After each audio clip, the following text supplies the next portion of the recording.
Alrighty then, people. Here we are, back prop talk, back in action with Chris Call for the Property Masters Guild, along with Mikey Trudell as usual. Yeah, that's me. Yeah, that's him. Yeah.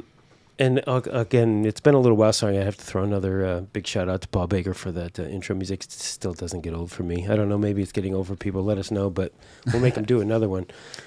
But in He'll the be room, on soon, so that's right. We can tell him. angling towards getting Paul in here. It's gonna be a good, beautiful thing. So, but today we have the infamous, and I'm gonna say it, infamous, Linda Reese. Welcome in. Thank you. Infamous Property Master Director. Property Master There's Director. not many out there. Yeah, sister, and we're proud of that. So we're gonna get into all that. But how are you? I'm good. And you've delved back into property mastering. Dipped my toe in for what felt like 6 months, but was actually only 4 weeks. Right. Yeah, and that pretty much was enough for me to go.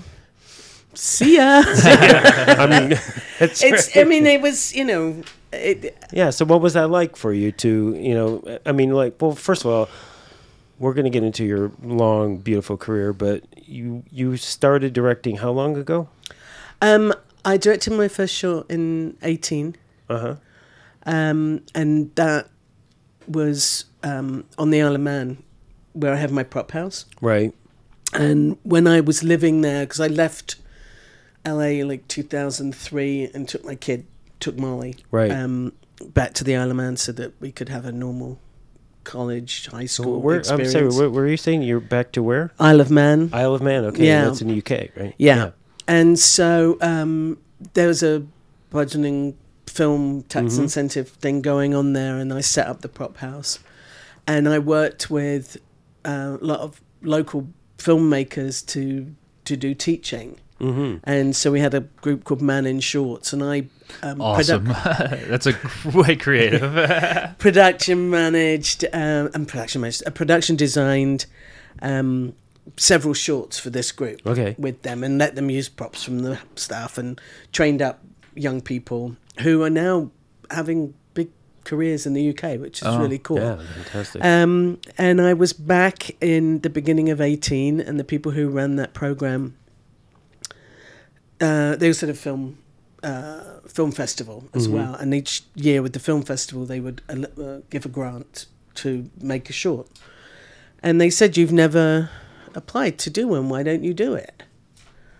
And I was like, you know what, it would be nice to be the final word. Yeah, right.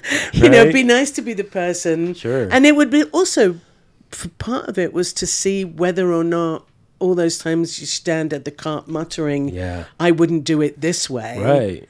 Actually, if I was right. Right. And so I did it. Got a friend of mine to write a script, and lucked out with Kevin Doyle from Downton Abbey as my actor. Had the best time. Right. Just got... When I was standing there behind that monitor and looking, and I never felt more at home ever than right there. And so it was that was the taster. Right. And was the way you did it right? Yeah, that was my question. Right? Yeah. Well, it was interesting because Kevin, when we'd sent out casting things to actors, and he came back and said he was interested, but he'd like to talk to me first. And one of the things he said was, I'm fascinated by the idea of working with somebody. He said, I've worked with first-time directors a lot, and most of the time they don't actually know what they're doing, but you're just changing hats. Yes. And so it would be really interesting to see how that works. Right, because it's changing hats, but it's a similar hat in the sense that your property is about character and story. Yeah. Okay, we are intricately involved in character and story in what we do. Yeah. So it's a natural progression to me. When and it did, the film did well and out in the festivals, and I got that question a lot. How did you go, what an odd transition. How did you go from prop master to thing? And I'm like, I deal with every department. Yes. creatively. Right. I work closely with the actors. I stand next to some of the best directors in the world. Oh, right. Right. You know, Yep. with character, story, we're all about pushing that forward. Right. And I don't think it is a stretch at all. Yeah, and that's a very Right. distinct point too, because you say you're standing next to the best directors in the world. Because as property masters, we're right there. We're at the monitor. We're watching the shot. Right. Okay, you're not off sitting in an apple box somewhere waiting, to do something else. Right. You're right there at Yeah. all times. And the other thing that directors need to have the ability to do is what we do all the time, is pivot Right. and be solution driven. Mm-hmm. And it's, the same for the director as it is for us. It's not always our fault. There's, stuff comes up at the last minute. Sure. And can you pivot and fix it and work on the fly? Right. And having that skill for nearly 30 years has aided me really well. Right. And like earlier saying about standing next to directors, I remember working with Norman Jewison on a. I've worked with Norman. That's Oh, awesome. so great. He's so sweet. And we were doing a big food scene. Okay. And I'd got 400 beef rolls or whatever it was that we were cooking, knowing that we were probably going to do multiple takes. And he shot it all wide, and then they were like, okay, we're moving on. And I went up and I'm like, moving on? What about, are we Coverage. doing coverage or anything? And he said, no, I've already edited in my head when I read the script initially. Now I'm editing as I'm shooting. Wow. And I just saw what I needed, so I don't need to do it again. And Nice. that is one of the biggest things I've taken with me into directing, 100%.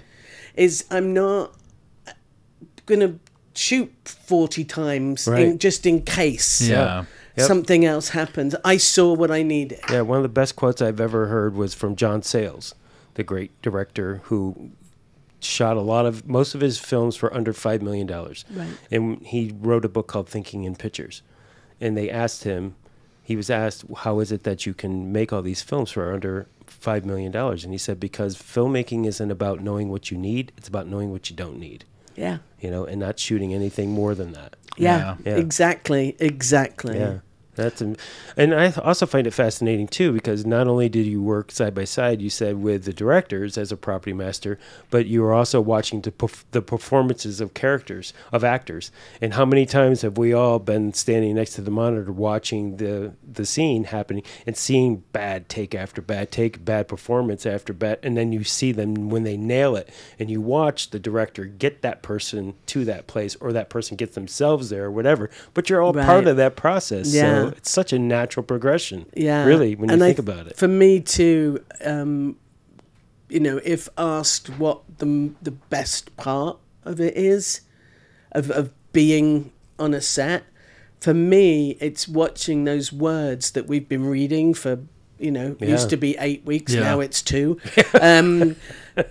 prior, Right. I'm watching them come to life. Right. Yeah.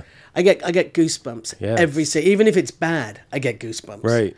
And that's the magic, is Yeah. watching something that is 2-dimensional become 3-dimensional right in front of your eyes. Right.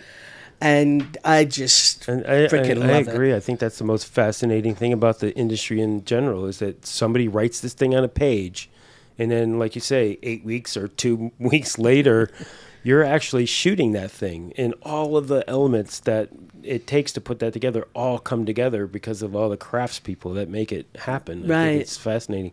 I have to ask you, I've often thought myself, though, when I'm on a set and I'm watching the director go all day long, sometimes I think, I don't know if I would have the stamina to do that all day long. But I guess my guess is that when you're actually that person, you find out this excitement and energy that carries you through. Yeah, I think so. And I think that I've always had that. And sometimes it's been hard with crew.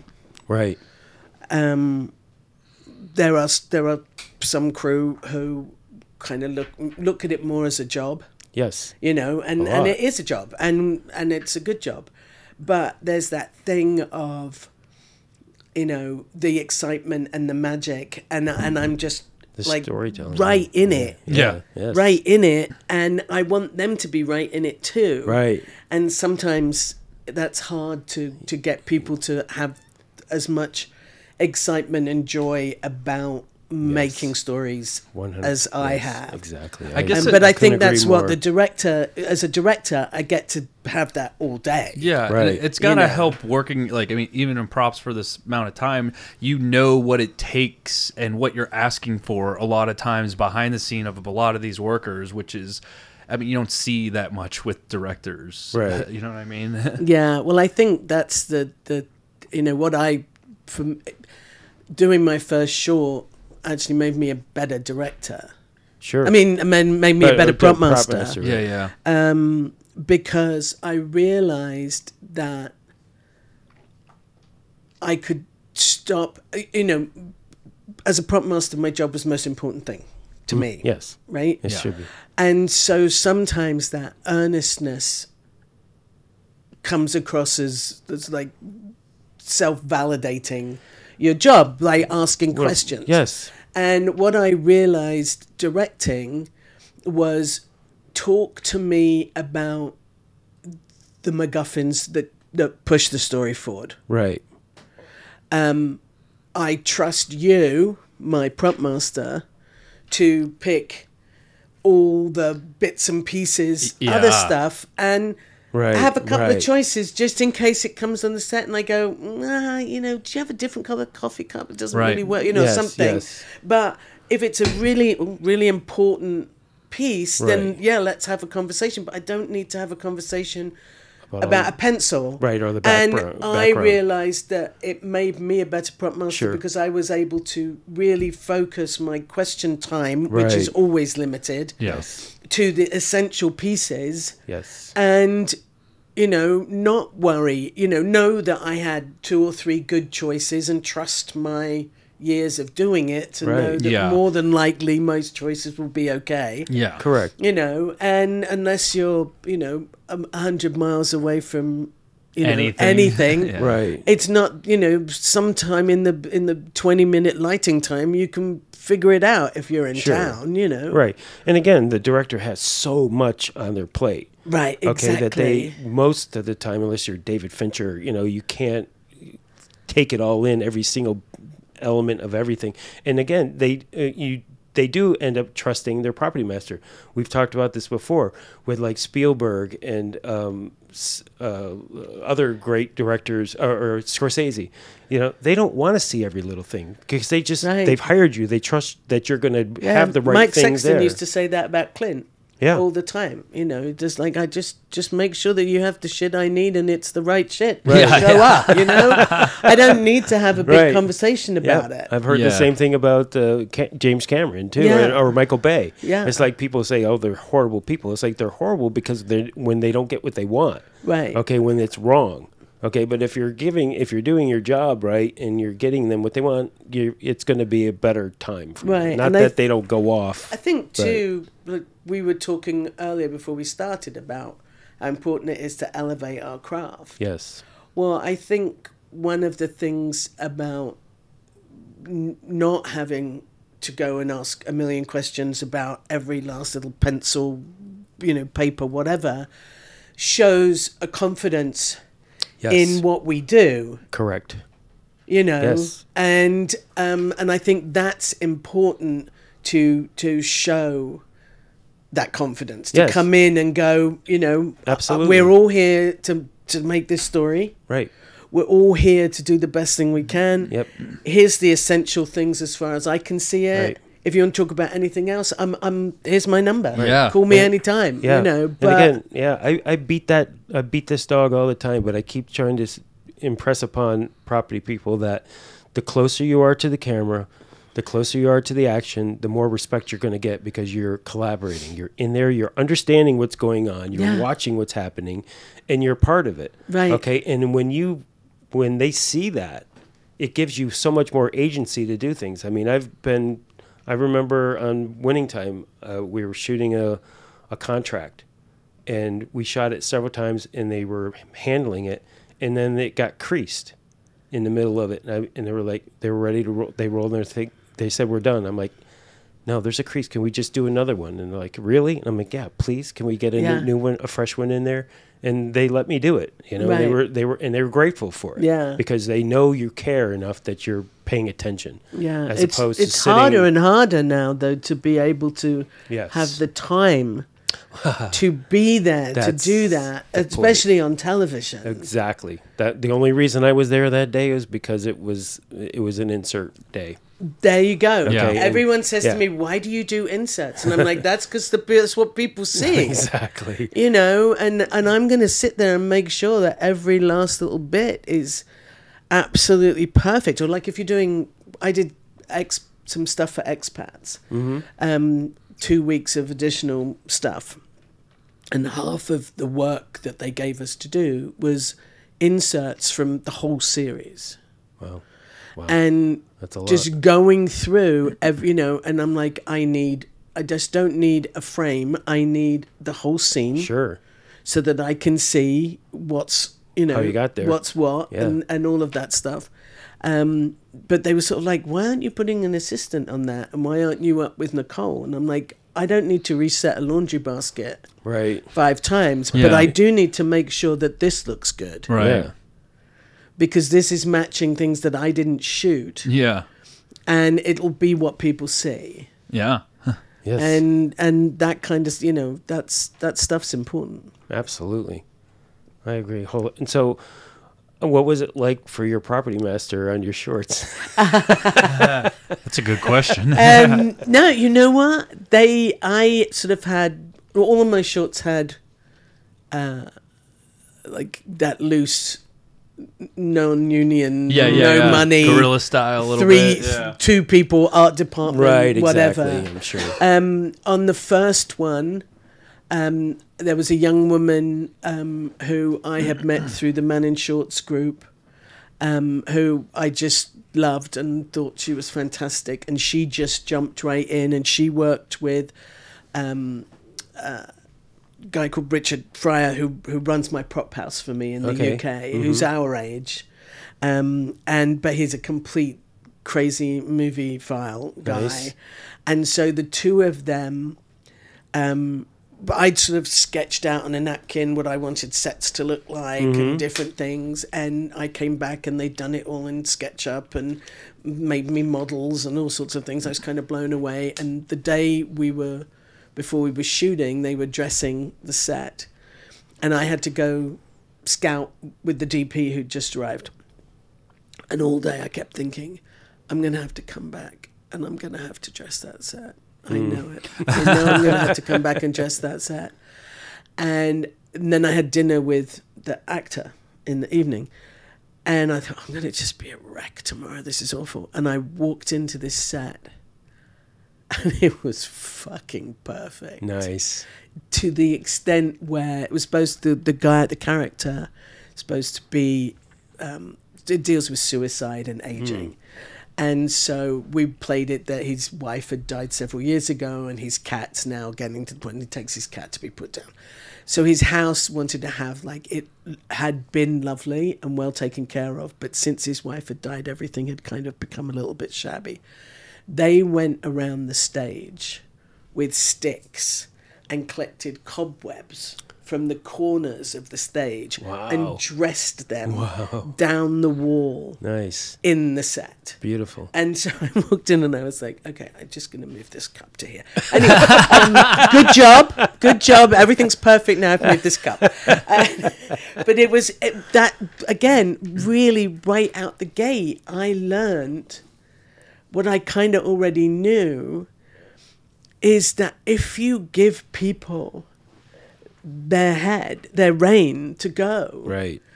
they will surprise the fuck out of you. Yeah. And if you respect them. And if you respect those choices, Right. and then if it's gonna be something, you know, where you come in and it's not quite right, then, you know, you've at least given them the chance to to show you. The more you micromanage, and I know that for me. Yeah. You micromanage me, I'm just going to sit there and wait until you tell me what to do. Right, Yeah. right, exactly. Oh, you want me to go and buy something from Target? Okay, I'll go buy. You want to show it to me on your phone? Okay, I'll go get that. Right. And just become a Just shopper. stop talking. Right. Yeah.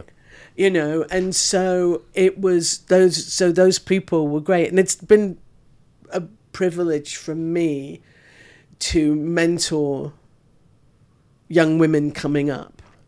Nice. And the young woman who helped me on my first short, Right. that was like her third project. And I was so impressed with her. I introduced her to art department that I knew through my prop house in the UK. And she went over and she's now standby art director on a whole bunch of shows in the Oh, UK cool. and working all the time. I have a young woman who's working with me now who worked on my last short. You know, and it's that to me is really important. I was really lucky. I had great people, you know, through the years who would just, you know, drop little pearls of wisdom and Sure. help me. And I suddenly realized, the other day in rap when Jess was sitting like, tell me another story. And I Yeah, was right. like, oh shit, I've turned into Dennis Parrish. I know, right? It's so easy to do. Without Dennis's career. You've had a good career, my I've dear. had a good career, 100%. but, you know. But yeah, I hear you. But that thing of like, just tell us another story, tell us another Yeah, story, you know, exactly. and I'm like, oh Lord. Yeah, I hope we're going to get into some today, right? Well, we are, for sure. So you've done 3 shorts now? 3 shorts, yeah. Great. And do you have another one that you're working There's towards? a couple that are sort of on the table. I really don't want to do another one. I just want to like, Oh, you want to go feature? yeah. Yeah. I really want to get a feature. I'm attached to 2 features that are out looking for money. I have my television show that I wrote with Tara Tremaine, who Okay. works at ISS. Tara and Oh, I have nice. written a series. Oh, Oh, wow. I didn't know that. I love Yeah, Tara. that is with an agent. We have an agent in London, and it's all World War II, women in World War II. Oh, wow. And so we wrote that, and that's a series. And so ideally, you know, in my world, that will get picked up, and we will get to showrun it. You know, I Nice. don't want to direct it because for me, that story is, I'm so involved in Sure. the women in that story Right. that I need to be able to In the writer's see the room. whole overarch. Dark. And if I Right. direct an episode, I'm going to be focused on that and not the whole You thing. might direct the last one. How about that? Yeah. But you know, if somebody said we'll only make it if you'll direct it, sure, Right. you know, I'm not gonna say no. Right, but right. in an ideal world, Yeah. because it's World War II and it's all period and all of that stuff, we get Right. that, you know, it's big, it's this, you know. I'm like, yeah, so what? Yeah. Right. You know, Masters of the Air, 300 million. You know, Hello. Yeah. I can, you know, you can give me half of that and I could do my show. Right. A third of that and I could do my Yeah. show, you know. Yeah. So is directing something that you've always thought you wanted to do as you were a prop master?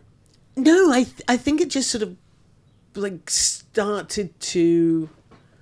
I was never I'm propping, but what I really want to do You're right. is Sure. Yeah. Sure. you know, I was a prop master, and that gave me enough of the creative input Yeah. for the longest time. Right. And it wasn't until I did that short that I realized bug. that there's more to the story that you can give. Sure.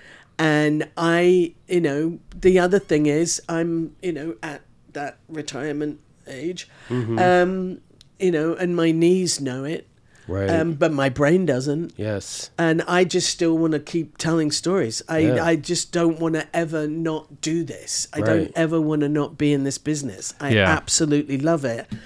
And so the idea of, you know, it's not like a second best, not like Finding. It's kind of like, it feels like a perfect transition. Sure. You know, Yeah. like I see that. can be on a set for 14 hours directing, you Right. know, because I know that I don't have to push the chair car Yeah, back to yeah. the truck at the end of the night. That's Not that brilliant. I ever pushed the check. I can hear all my Never, assistants. I'm sure hear at all some my point. assistants going, she never pushed the check. yeah. I know. I just stopped pushing the chair cart not that long ago, but I used to push the chair cart. Yeah. Or the taco. Yeah. Anyway. So how did you get into props in the first place? Oh, I kind of fell into it. Yeah. Yeah, I'm a trained nanny. Okay. Oh, really? Wow. Yeah, like a proper trained nanny, not like an au pair. Right, thing, like right. 4 years of Like Mary Poppins. I was Yeah, gonna say yeah. real life Mary Poppins. right? exactly. Again, people said weird transition. I'm like, no, children. right? Yeah. Play with the Yeah, toys that's fair. nicely, give them back to me at the end of the day. And if you misbehave, I'll put you on the naughty chair. Yeah. So I was a nanny for a long time. Well, Worked, how long was that training? it was like 4 years. Wow.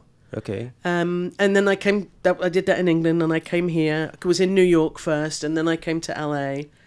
And So you came over here just to nanny? That's what you did? Dude. Yeah, Oh, it's more cash money? dollar. Yeah. Plus, So- I wanted to travel. For me, coming to America, I was born in New York, so I have dual citizenship. Oh, cool. You were in New York City? Yeah. Okay. I have an accent for one and an attitude for the other. Yeah. That's what I love about you. So, so I came, because I could come here and work. Sure. I wanted to do that, and I just knew I wanted to leave England Okay. at that time. Well, so you were born in the U.S. Born in New York, How long? When did 6 you? months. Oh, okay. Yeah, right- my right parents separated, and my mum took me out. I back see. to England. Gotcha. And then I finished school, and I came over, worked in New York for a couple of years. You're like some Fifth Avenue nanny. Yeah, I lived in the apartment next to John Lennon. Oh, Oh, cool. the Dakota. Yeah, in the Oh, Dakota. Right. And then I came out here, and I sort of did more, like always, like, oh, well, I can do that. I can help you with that. I'll do this, Yeah. And I ended up running people's lives for them. In Oh, addition right, to right. running their kids, Right. I ran their lives for them. And the last person that I really nannied for was Linda Obst, I don't who's know a that person. producer. Okay. So I was doing everything. Mm-hmm. And then I just sort of got to the point where I'm like, they're not my kids. It's not my circus, not my monkeys. Right. Not my kids. I can't be this deep into it, Sure. Sure. because they're not my children. Yeah. But I didn't know what to do. And I sort of started like odd little, like I had it was called Busybodies. It was kind of like an early Marie Kondo kind of, we'll come and sort your house out or do things. I And see. I did that for a bit.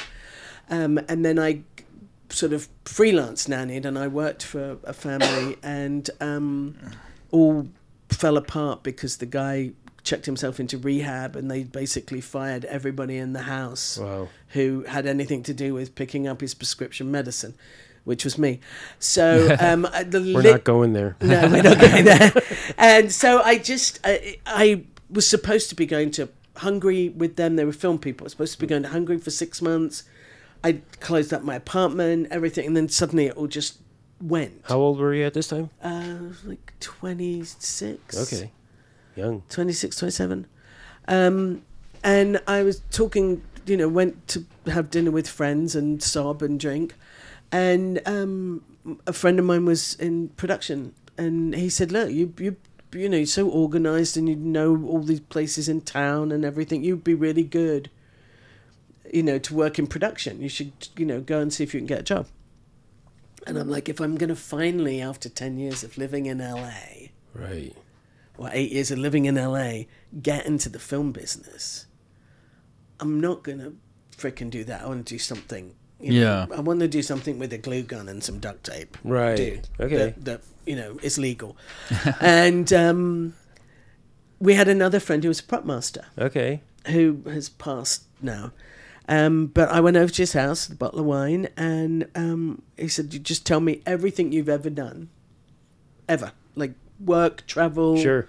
anything. And we're going to write it all down, and then I'm going to help you draft a letter for entry-level positions. And this was back in the 411, Debbie's book. Right.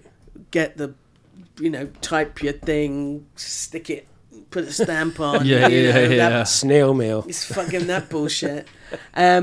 500 sent 500 emails. Wow. I mean, 500 Letters. letters out. And like 2 weeks later, I was production designing really awful music videos on the weekend. And I Nice. was working in a production company, commercial production company during the week. And so I would do stuff on the weekends. I would do AFI films or USC films Yeah. Right. or shorts or whatever for free. Mm-hmm. And just crazy about it. And then during the week, I was getting coffee and juice and, you know, Right. sweeping the stages. Sure. Yeah, just building your credits. Yeah. But the company that I worked for, Sunlight Pictures, the guy who was the main director there, Melvin Sokolsky, his wife was British. She's a real Anglophile. So they kind of like adopted me as a pet. You know, it was like, we'll just keep, you know, he basically said, just keep her around the office because she makes me laugh. I like her. Yeah. Okay. You know, and so I was the office PA when they weren't shooting, and then they put me on, and I I did crafty or I Right. did whatever. But I was always would gravitate towards the prop table to see what was going on. Okay. you Yeah. know. And I was there a couple of years, and they started to ask me, they would say every Monday, so what did you do this week? Oh, I was up in Lancaster shooting a giant potato in tinfoil or whatever the heck I was doing. Yeah. And they started to ask to see stuff. And the people that I was working with on those weekend things were Sure. starting to move up and get like little tiny movies Yeah. that we'll pay you $200 a week and that kind of stuff. Yeah. Right. And Sunlight moved me up, let me, do some of their commercials, let me prop some of their commercials, which was great. They just moved me up. And it's sort of just one thing led to another. Right. I started to build the credits, meet the people, and I hooked up with a prop master and worked a couple of shows. And then he wasn't great. Say no more. Spent a lot of time in the female producer's trailer and Right. not on set. Got Yeah. it. And so the directors that I worked with there knew me, and I got hired on. I was about to do some horrible, stupid kung fu movie, and I got a call to do Reality Bites. Hello. Yeah, Yeah. and which was a tiny movie, non-union. Sure. And so that was sort of the first thing out of the gate that moved me up. Right. Right. So, but you had mastered stuff before then, but they were all Yeah, little things. Yeah, nothing that I really, Right. There was some movies of the week I was pretty proud of the work I did. Mm-hmm. There's one called I think called Father for Charlie, and I went to interview, and they were like, "Oh, you haven't done much." Right. Not really sure. And this was back in the day when you didn't have to give a kidney to get a script. Yeah. So they'd already sent me the script and Sure. I read it, right? Right. And they're like, "Wow, we're not sure." And I said, "Okay, well, thank you very much. And just for your info, the script is set in 1930, and you have a scene in a bar, and there was prohibition, Yeah. so there wouldn't have been a bar. Just for your info." Yeah. Anyway, nice to meet you. And I got to the car park, and they came out and flagged me down and said, "You're on." But it was like, how did we get to this point of you're hiring? There's people here working, and Yeah. nobody has, Caught that. Right. But I've always been a, see something, say something. Oh, yeah. Yeah. Well, that's good. So, did you experience any in your early career? Any sexism? Seems to be a trend. The film people are very huggy. Mm-hmm. Sure. We're very huggy. Yes. Not anymore, but now. Yeah. There's women who are listening will understand the difference between what a good hug and a bad hug is. Sure.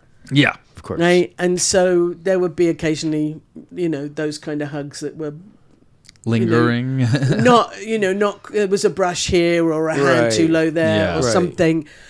And, enough for me to sort of not cause a fuss, but not give that person a hug anymore. Right. And a couple of times where maybe it got a little bit more than that. I dealt with it with humor by just turning around and going, if you get that close again, I'm going to have to charge you. Nice. Yeah, good and for everybody you. laughed because Right. if you called anybody on it, oh, I was just joking. I was Right. just kidding. I wasn't doing, And so I had to respond with that Right. thing. Right.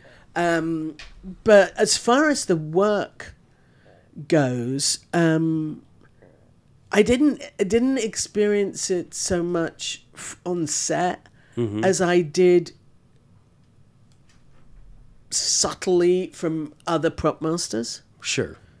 Oh, interesting. who were like, how come you're getting a Salton Sea or an American History X or Right. a whatever? Right. Right. And Hope and I used to joke about, are we ever going to get a fucking romantic comedy? I just want a bunch of flowers and a baguette, for God's sake, But no, I have to go and find like crack cocaine and weird Nazi shit. That's right. But it was, I just never bought into it. Yeah, I think that's a huge part of it. And Right. and I think, I don't know, maybe it's the accent, maybe it's the humor. Sure. I tend to not get too much of that. Yeah. Right. And I think we're probably just hyper focused on your craft, and that Yeah. really resonated Yeah. too. I'm speaking completely out of school, but I feel that from you. So, Yeah. And it was a lot about that. Yeah. You know. So talk to me about Reality Bites. Again, I know I did Apple American Pie. Sorry. And at the time, again, we thought, oh, it's just a fun movie. Yeah. And then it turned into what it was. Yeah. So same thing with Reality Bites. It was a generation, Yeah. movie for a generation for sure. So did you have any sense working on that film that it was going to be anything like as big as it was? I didn't get the sense of that. It was... the actors were great. Sharon Seymour, production designer, fantastic. Loved her. Ben was challenging. Yes. But there was a lot because it was non-union. I think that was the biggest thing, was we didn't really have, like we would work way into meal penalties and all sorts of stuff like that, which makes your day harder. Sure. When of course. Suddenly everyone breaks for lunch and you're clearing up whatever last minute thing it was that they asked for, and there's no break. And Right. I think I was a young mom too. Then Molly was like a couple of years old when I did Reality Bites. Well, So it felt like a lot, but there was some fun. yeah. We went to Houston Okay. for 2 weeks to shoot the exteriors in August. Okay. And it's really hot. Yes, Yeah, it yeah, is. yeah. And it's really humid. Yeah. And I remember we shot the rooftop scene, which is the opening of the movie, Right. up there, and it was ridiculously humid because you could see the thunderstorms coming in, and they were like, we have to shoot before, what are these big pointy sticks? Oh, lightning rods. Awesome. I'm just going to be downstairs in the truck. But I'm going up in the elevator and to get something, and then coming down, and it was about 5 o'clock, and all the women who worked in this oil company building came out, and they're like Texas women with big hair and nails and perfect makeup, and there's just not, and I'm like this sopping wet mess, and I just look at them and I'm like, how do you stay cool? Yeah. honey, we don't go out. Don't go outside. Exactly. It's like winter, you know. You stay in when it's snowing. Yeah, we stay inside. Yeah. Wow. But no, there was I again, loved working with those actors. And then, I look at it now and what I think I remember most is there just wasn't 50 producers and 87 other people. And it just felt like there was time to bond more. And I don't know why, because the work hasn't really changed that much. Yeah. Aside from all the legalese bullshit that we have to take care of. Well, that's the thing. Now, that's what wasn't there, Yeah. And it felt more like a camaraderie because there weren't as many guardrails. Right. Yeah. And, and we crossed lines and, did whatever it took to get the job done. Right. Yeah. Yeah. And again, all those actors were not that big at the time right. as well. Right. So that's pretty funny. Yeah. So you're in the union when you're on Reality Bites, even though it was a non-union show? I got in on a show called Pigtails. Okay. 94, I think. Yeah. So I guess I think it might have been right before. Yeah, because that's also 94's Reality Bites. Yeah. So I think it was right before because it wasn't a union show and I wasn't union. Yeah. I did Alison Anders, not 4 Rooms, but the music one. Oh my God, my brain. I know. Tell me about it. Right there. Anyway, I did that one, and that was non-union, and it turned halfway through, and I was in the union. I had to hide in a cupboard when they came down. I was like, I'm going to be in such trouble. But did you get grandfathered in, or you got in on that show because it turned? I got on that show. Well, the show turned, and I had taken over the show, and I took over the show 4 days into shooting on Pigtails. And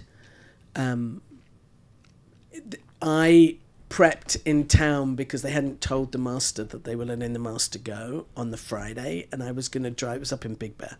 I was going to drive up over the weekend, but I was actually on Friday to do my own breakdowns and everything else, and that's when it turned. But I wasn't on the call sheet. Oh. But I was on payroll. Right. So it turned. I get up there. I'm like, oh, this is great. Finally, after like 5 years or something of working non-union, I'm finally going to get in the union. Yeah. And did the days, wrapped it out, and I went to the local and I said, okay, I've got like 33 days or something. Yeah. And they said, you weren't on the call sheet on the day it turned, so you're not eligible. How does that even make sense? So I'm wrapping out the truck at Wix, and Greg Bilson Sr. comes out and he goes, so you're in? And I'm like, no, I'm not. And I told him, and he said, okay, and he went away, and then he came back and he goes, call the local. And I called the local, and they said, please come down for your little test. Oh, whoa. Nice. The power of the Bilsons. So he made a call, and it did make sense brilliant. Because I was on the payroll. Yeah. And legally they shouldn't have hired me. Can't say I shouldn't have been there because I shouldn't have been there if it was non-union. If it was union, I shouldn't have been there. Yeah. So it wasn't so much a favor as the power of the name. And either way, like you worked regardless, you worked the days. Right, exactly. Like those are counted days. You worked them. And the other thing too is that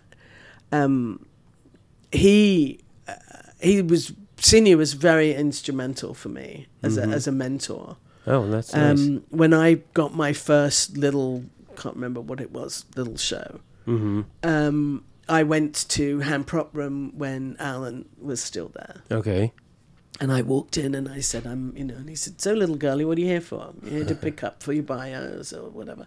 I said, no, I'm a prop master. And he laughed. Wow. And he just laughed and turned and walked away. Wow. Jeez. That's why Ellis isn't there anymore. Yeah. And so then I drove out to ISS. Mm-hmm. Yeah, for the uninitiated, Wix Yeah. refers to the original ISS. Yeah, I went to Wick the Street. original ISS, Yeah. and Senior was talking to Bill Petrada, Okay. and I think Bill was doing it was Western era at that point. He was doing some enormous, great big show. Right. And they're in the middle of a very heavy conversation, and I walked in, and that was when it was the tiny horseshoe desk, and only Right. about 4 salespeople, whatever. With Cheryl Pendergrass. And and he stopped. He said, "Excuse me, Bill," and he turned around and said, "Can I help you?" And I said, "I'm, a new prop master, and I have this tiny little show, and I only have this much money." And he turned back to Bill, and he said, "Can Cheryl finish up with you? I'd like Right. to go and help this young lady." Wow. And basically treated me the same as he was treating Bill Petrada. Right. Yeah. Like a And- prop master. Yeah, yeah. Yes, And yeah. and for a long time I didn't go back. I think I got Reality Bites, and Charlie used to work at Amp Opera, called me and said, "We'd really like to help you out on your show." And I said no. Yeah. Wow. And it wasn't until Monty took over that I started going over there.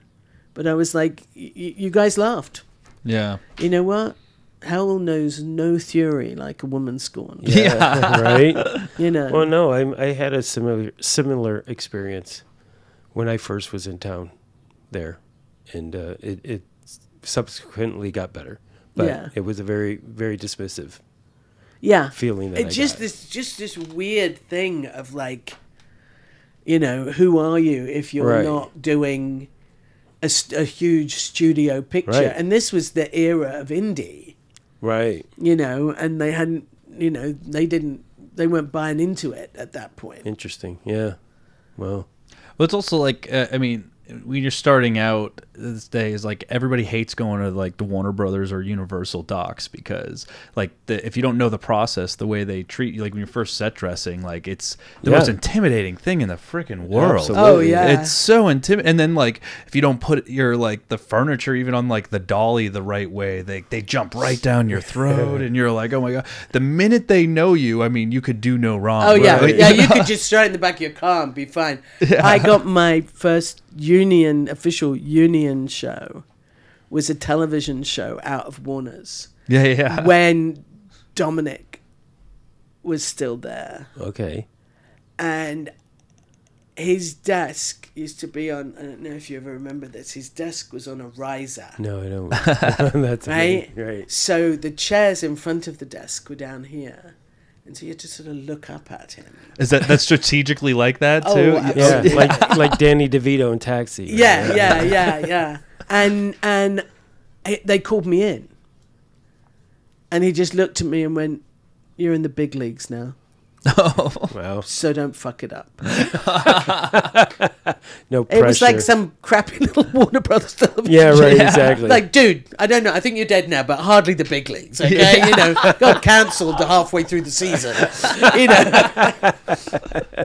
That's funny. So 4 rooms. Oh, well, Quentin. Yeah, that Well, was your, Quentin stories. Yeah, tell me some stories. Yeah, tell us some stories about. We don't do enough stories. Enough So tell us stories. some story about 4 rooms and Quentin Tarantino. Oh, that was really interesting because it was 4 directors. Right. And they'd all been at Sundance. Okay. And that's how they all decided to do something together. Okay. So there was Alison Anders, Alex Rodriguez, Robert Rodriguez. Alex's last name. Robert Rodriguez and Quentin. Right. And I had to go and I got called in to go and meet Alison because hers was first. Okay. And on the way to the interview, I got partially cut off by a car, and I honked my horn and I'm flipping the finger and fuck you and all of this stuff. And you know what's coming, right? I walk in and it's Alison, who I've just flipped off in the parking lot. Lord. But she was a mom, and I was a single mom, and I was a single mom, and so we bonded immediately. Right. And her piece was all witches Okay. in her piece, which was that show. I had so much fun on that show. Every single room had weird, crazy, fun things to build and create and Right. make and everything else. And they were all, it was interesting to see how the different directors worked, thinking about it now. But Quentin's room was a 10-minute Steadicam with Wow. no cut, Okay. right? Back in the 10,000 Yeah. foot mag Right. pan, Yeah. freaking huge camera Yeah. on his shoulder. And the scene goes, it was a lot. It was like Tim Roth's coming in with a cart, and there's champagne, and then there's Bruce Willis who's on a cell phone yelling and screaming, and they go round and the champagne arrives and they want to pop the champagne, and then there's a thing about they're doing a bet about chopping somebody's finger off if this lighter doesn't work. So there was all these little props that had to work. And so we had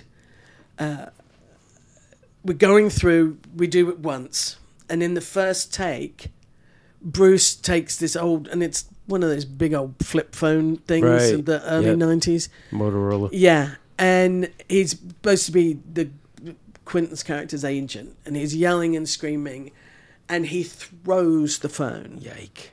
of which we have one. Yeah, I of course. hadn't got to the budget of, like, if you don't have two, you don't have any. Right. Yeah. And so he threw the phone.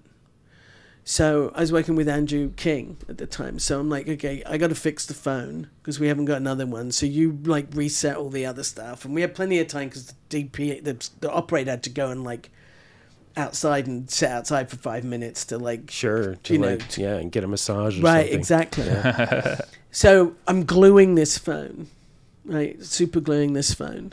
And it goes on and on and on and on. We do like 4 or 5 times the first day. This thing is Crumbling. practically sticking to my hand Oh because my there's so God. much like additional spray. And at one point, I couldn't get it off my hand. And Andrew whips out his knife. And I am like, you are not cutting me for this. You are not cutting me for this. And I'm like, all right, you take over this. I'm going to take over what you were doing.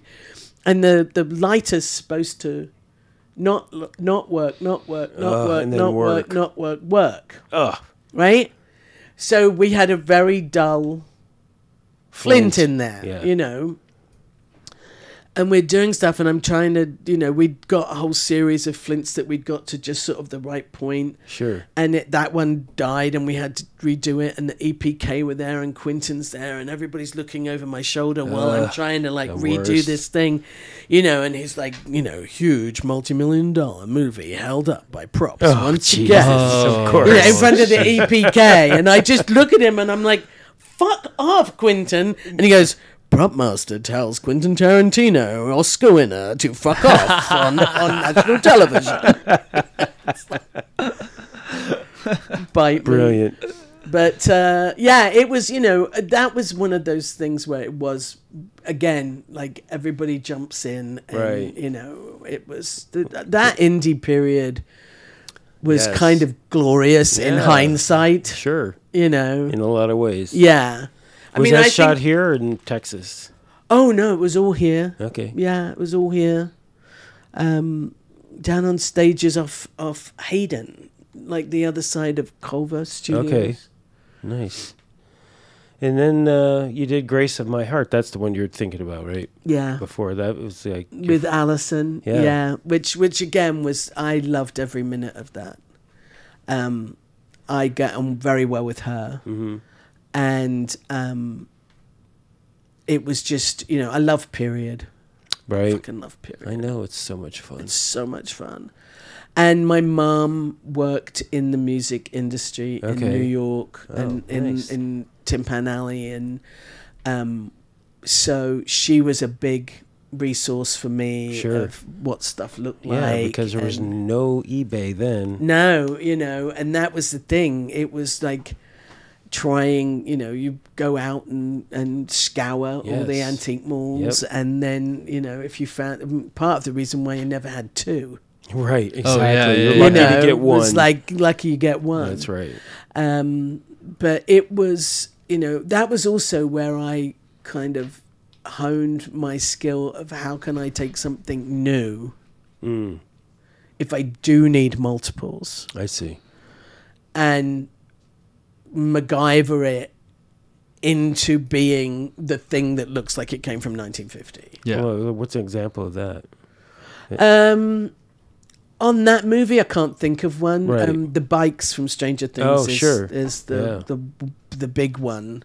Right. Where, Those things don't hold up well. you know, well, you know, a cherried out, restored Schwinn is $1,000. Yeah. I have 4 kids. Right. I needed 4 bikes a kid. Right.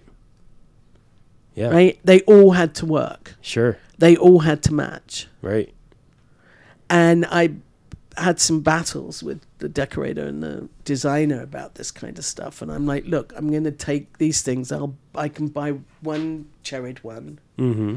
And then I'm going to take the bodies, and then I'll buy wheels, or I'll buy pedals, and I'll change the tires, and we'll Sure. paint it, and we'll do this, and I'll get handlebars, and I'll get bits. Right. And I can just MacGyver these Right. bikes Yeah. together. You can turn them into it. You know, have and one I can example to have match. and I can have 4, you know, like Lucas's bike had the green seat, and we were able to buy the green seats and then Right. buy the handlebars. Right. And then you can buy all the elements. Did you have like a full-time bike guy on the show? We ended up having a prop person who pretty much did that. Right. We had to wrangle it away from stunts because they kept trying to take the bikes off us. I see. Right. You know, and then they would change things on them, and I'm like, you can't, Yeah. you know. Yeah. There's continuity. Please step away from the prop table. Were not the words I used. break your fucking hand. Yeah. Don't make me come over there. Wow. That's so. These walls could talk. That was another. Right. Another period piece. Again, these are all. These are such great movies. Yeah, that was really. The story of that was important to me. Right. Mm-hmm. Anyway. Mm-hmm. And it's unbelievable that we're still 30 years later having the same conversation. But Right. again, all the period pieces Mm-hmm. were fantastic to play around with. That was all shot in my neighborhood, so it was really great to only have to go like 100 yards to work. Right. Yeah. Ride your bike to work. Yeah, It's always kind the of dream. thing. Yeah. Yeah. So that was fun. And I like, you know, I look at occasionally I'll come across something in my stuff Right. From that. that's from those, you know, from my earlier projects, you Yeah. know, and you'll be like, oh, right. I remember doing that photo shoot. I remember doing that. That was fun. Right. You know, which You is still why have- the kids never want me to clean out. They're like, we'll clean out for you. Yeah. That's funny. I know. I have a couple Polaroid rings still. Yeah, You know, rings full of Polaroids from shoots. I know. Yeah. That was the day. Those were the days. Right? Yeah, I was talking to the on-set dresser on this thing I just did about that, you know, about how you would, you know, and I said, look, you know what? You're sitting there scrolling through 10,000 pictures of the monitor. Don't get me started. Right. But I would be able to go Right. and find it. Yeah. Because you had to write the scene number and then you had Yeah. to write the description. Right, you know, and I had little tabs. I put little tabs on Nice. mine so I knew where they were on the rings. Yeah. Yeah. You know, and I didn't take 500 photos. You couldn't because Polaroid film was expensive. But the other thing too is nobody's remembering. Oh God, I'm turning into that person. Get off my porch. That's right. Shaker cane at it, as my son would say. Get my walker. Don't make me. But you know, I remember Hope telling me a story about how Dad would move stuff during lunch and ask them where it was when they came back, like on the set. Wow. You know, and that kind of thing of being present Yes. and watching actually what's going on, not just the monitor, because the monitor is this big at sound or whatever, and you can't see all the details. Right. You know, and it's like go in there and take pictures from all angles so that when we're doing inserts or when, you know, it's Sure. like just, it seems to be, and it's I know that we've all talked a lot about this, about trying to figure out training programs and Right. different stuff to help people learn the skills that we came up with. But that thing of just always assuming that every scene that you shoot at some point you're going to come back to, Right. Yeah. Right. and be cognizant of that, and especially for television, you know, it's Right. like, you know, boxing and labeling and keeping everything Right. together. You Yep. know, Yeah. it's like you know, that's why having a great truck person or Oh, a great stock yeah. person is so, So important. So important. And again, you know, talking about raising the level of our craft, to make, you know, nobody says the best boy isn't as important as the gaffer. Oh, Or 100%. nobody should say the assistant prop master, or even, you know, Right, the truck yeah. person, you know, the offset assistant Yes. prop master. All those people need to understand that those jobs, or people coming in, Yes. need to understand that those jobs, every single one of them, is as important as everything else. Oh, 100%. Exactly. Because You know, you're and only as knowing, good as you your know, I mean, weakest it's link. like, you know, an orchestra. Yes. You know, you've got to have a great person with the actors who can understand how they work. You've got to have somebody who is happy being, you know, like happiest, like with the P-touch. Right. You know, labeling the shit out of everything. It's you a know. game changer. I mean, again, coming from a long career of not having great truck people, I have a truck person now. Again, I'll just shout out to Drew Knapp, amazing. That, I mean, it is like night and day. I mean, Yeah. it's just you know, you walk on that trailer to the point now where I walk on a trailer and his first response is, "What do you need?" Okay, Right. because he doesn't want me fucking up anything on the truck. Okay, because you know, prop masters are. You come on the truck and you start ripping things off, and you're like digging through box to get, and then you have to run the Yeah. set, and then they got to figure it back out Right, again. yeah. It's They like, what used- did you take? They used to call me Pigpen. Exactly. So yeah, it's absolutely true. I mean. And again, right down to the your set master too. Like on a Yeah. TV show, it's such a huge role. Okay, because no matter what you do, however many conversations you have with the director, and getting everything together, all of the approval process and everything, it goes to set and then it's in their hands. Right. Okay, and you got to Yeah. walk away because you got to go prep the next episode. Yeah. It's brutal. Yeah. But if you have a good person, then you're not Yeah. getting it's that phone it's call. it's hard to find a good team. It's hard to find. It's hard. I was struggling at a certain point to try and find people who would fit, yes, you know, in all Wi- those and roles. with each other as well. and with each other, you Yeah. know, and be okay. yes, You know, yeah. dealing with me too. 'Cause, you know, I have my moments. No, It's hard to believe. I know. I know you're so yeah. On that move, we'll move to American History X. Oh my God! Yeah. Okay, good God, woman. Yeah. What did you thought when you read that script? I thought, fuck. Yeah. Seriously. I would think about how you're going to go to all these places and buy all this racist shit. Right, right. You know, Well, that's the thing. And it was the very early Yeah. days of the internet. Right. Okay. So you're also going to get flagged on the Right, internet. yeah, you know, and searching for all those things. And it was interesting because I've got a good story on that one. There's a plate that Wes pulls out of the cabinet and shows the girl that has a Nazi symbol Right. on the back. And I was searching and searching, and I found somebody turned me onto an AD who was a secret Nazi collector, and you know, and he didn't want to give me anything because frightened to bill me for it and all of that stuff.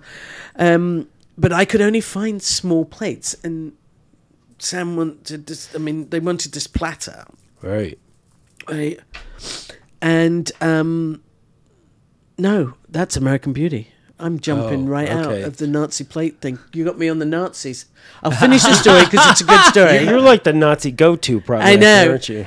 That's American Beauty. That Nazi plate story. Yeah, I want to talk about that movie. Too, Yeah. but- But he insisted on not having, you know, he's just go and get a platter and just put a thing on the back. So I went to the department store and bought a great big platter that had a black and white pattern around the edge and we took it in and we scoured off the bottom, and they made a stamp, and we put it on, and we re-lacquered it and everything else. And the first weekend of the movie was out, they turned the plate over, and the person who designed that plate, who is Jewish, works for Lennox, was in the movie theater and saw it. So Oh my God. they then had to go out and change the plate In every single one. wow. And on the And that's why video we and have everything. all of that clearance issues now. Yeah, all my Bec- fault, because I fucked up with the Nazi plate. Sorry, guys. Yeah, you know what? Anyway, I'm directing we've now, all so done fuck it. So Yeah. and again, that's why the industry has gotten better in a lot of ways, because we've all gone through that. I mean, Yeah. there's a whole story about the postcard that sat on the refrigerator of Friends for years, and then the artist came back years later and was like, "Yeah, we need to get paid now," and it was a huge payout. Yeah. So Yeah. No, there was, but American History X. yeah, Yeah, that was a lot. And Tony Kaye, the director, was English, and a little odd, yeah, sure. very odd, very odd. You couldn't be normal and direct that movie, but go ahead. Yeah, no, you can't be. But he never wanted to have. I didn't interview with him. Okay. I interviewed with the designer. Yeah. Is that how you got on? Who I knew, Okay. and he brought me in, and then I interviewed with the line producers, Okay. and that was about money, and yeah, and so I had all these questions because I started to do research, and I worked with Cheryl a lot Right. on that show, Okay. and she was living out in Palmdale, and her kid at school, a guy had come in and talked about a Scared Straight program, because there's a big Aryan youth movement during that time out in Palmdale. So they had this guy who was a former high up member in the Aryan movement in prison, Okay. right? Who now ran this Scared Straight program. And so she said, I think that you should meet him.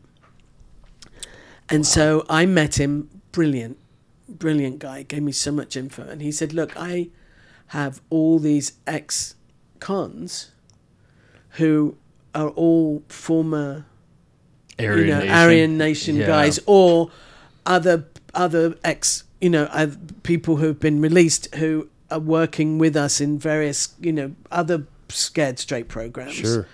Who have all the right ink, have all the right stuff, who walk the walk. Do you want to talk to them about being in the prison scenes? And I'm like, this is fucking great. Yeah. It's a gold mine. Right. Yeah. Right? So I'm trying to get Tony to meet this guy. And he's just, I can't, every time I go, Right. he wasn't talking to anybody. Like, he got up in the middle of a production meeting and just left. And nobody, it's like, how do you get anything? So I was talking to Andrew King about it. And he said, look, he's English, you're English. He's just pulling a fast one. Call him on it. Okay.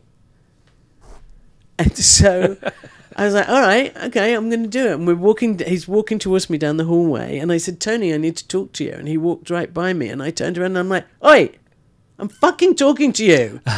And he stopped and turned around and he goes, what do you need, Linda? Yeah, just speak his language. Yeah, Yeah. but it was kind of like, if you didn't call him on it, Right. it wasn't going to happen.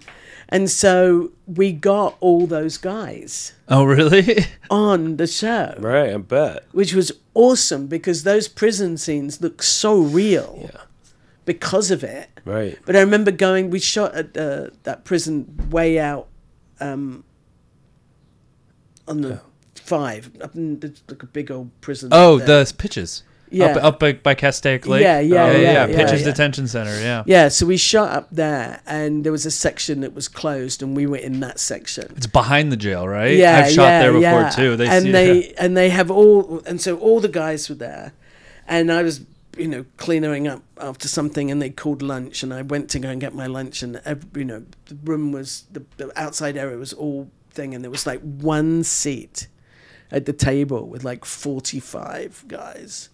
with all this ink and Yike. big, scary, tears, and Right. terrifying. And I was like, I got to sit down and eat something. So I sort of walked up, and they all stood up.